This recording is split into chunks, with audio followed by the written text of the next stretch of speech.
Baik pemirsa TVR Parlemen dimanapun Anda berada, seperti yang kita ketahui baru-baru ini terdengar kabar mengenai penyakit gagal ginjal akut misterius yang menjangkiti anak-anak di Indonesia. Penyakit gagal ginjal akut sendiri ini diduga disebabkan oleh obat-obatan sirup yang digunakan oleh para orang tua untuk mengobati anak-anaknya. Dari data yang didapatkan Kementerian Kesehatan sendiri, saat ini sudah terdapat 245 kasus penyakit gagal ginjal akut dan terkonfirmasi 141 kasus meninggal dunia. Untuk daerah yang memiliki kasus tertinggi saat ini diduduki oleh DKI Jakarta dengan 86 kasus penyakit gagal ginjal akut. Untuk gejala dari penyakit ini sendiri seperti yang disampaikan oleh para dokter, gejala yang paling menonjol adalah menurunnya volume buang air kecil pada anak serta perubahan warna pada urin yang berubah menjadi lebih kecoklatan.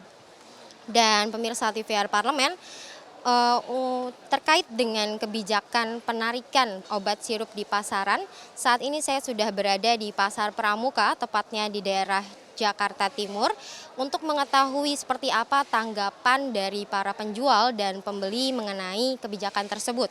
Dan kondisi saat ini di Pasar Pramuka sendiri terlihat aktivitas jual beli obat cukup lengang, tidak seperti biasanya. Dan untuk mengetahui detail lebih lanjutnya, berikut liputannya.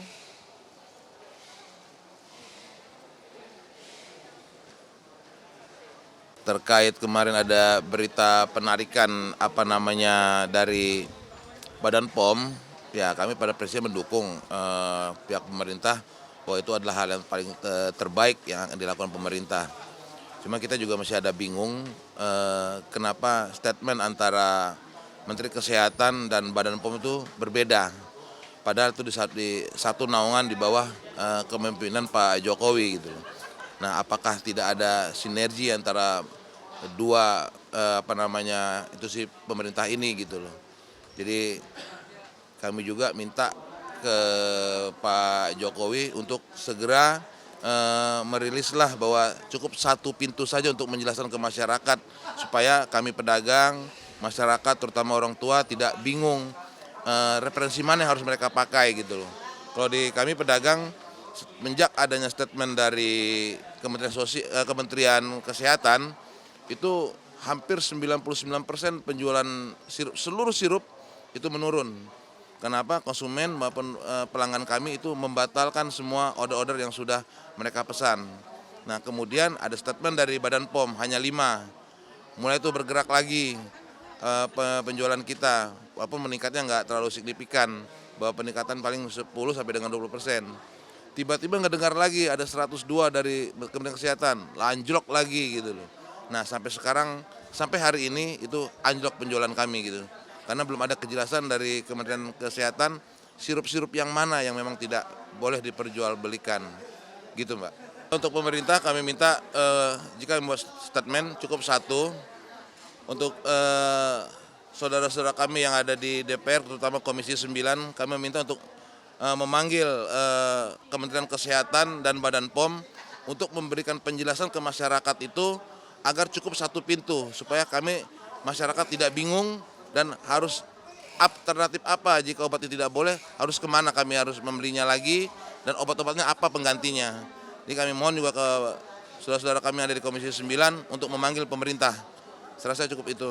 Pemberitaan yang saat ini terkait obat sirup, apalagi obat sirup ini banyak untuk anak-anak ya, memang cukup mengkhawatirkan.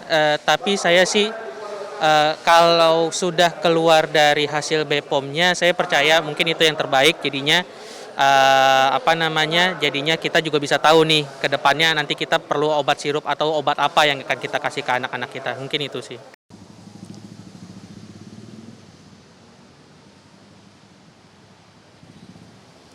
Baik pemirsa TVR Parlemen, itu tadi tanggapan dari penjual serta pembeli terkait dengan kebijakan penarikan obat sirup di pasaran. Dan dari penjual sendiri mereka menyampaikan mereka mempertanyakan sinergi dari BPOM dan juga Kemenkes terkait dengan pengumuman obat-obatan sirup yang dilarang. dan mereka berharap Pak Jokowi segera memberikan keputusan terkait dengan pengumuman dari obat-obatan sirup ini agar dilakukan dengan satu pintu saja. Kemudian penjual juga tadi menyampaikan terkait dengan penjualan obat-obatan sirup yang mereka jual mengalami penurunan akibat dari pengumuman ini, dan mereka menyebutkan omset dari penjualan obat-obatan ini menurun 50% hingga 70%. Dan hingga saat ini penjual juga masih menjual beberapa obat-obatan sirup di luar dari obat-obatan yang dilarang oleh BPOM sendiri. Kemudian tanggapan dari pembeli yang merupakan pelaku yang mengkonsumsi obat ini mengatakan bahwa mereka cukup khawatir dengan berita terkait obat-obatan sirup yang menyebabkan penyakit gagal ginjal pada anak ini, sehingga mereka berharap pemerintah segera memberikan kepastian mengenai obat-obatan sirup yang dapat dikonsumsi oleh masyarakat agar masyarakat dapat tenang ketika anaknya sedang sakit. Dan pemirsa TVR Parlemen, saya Rodiah mengabarkan untuk TVR Parlemen.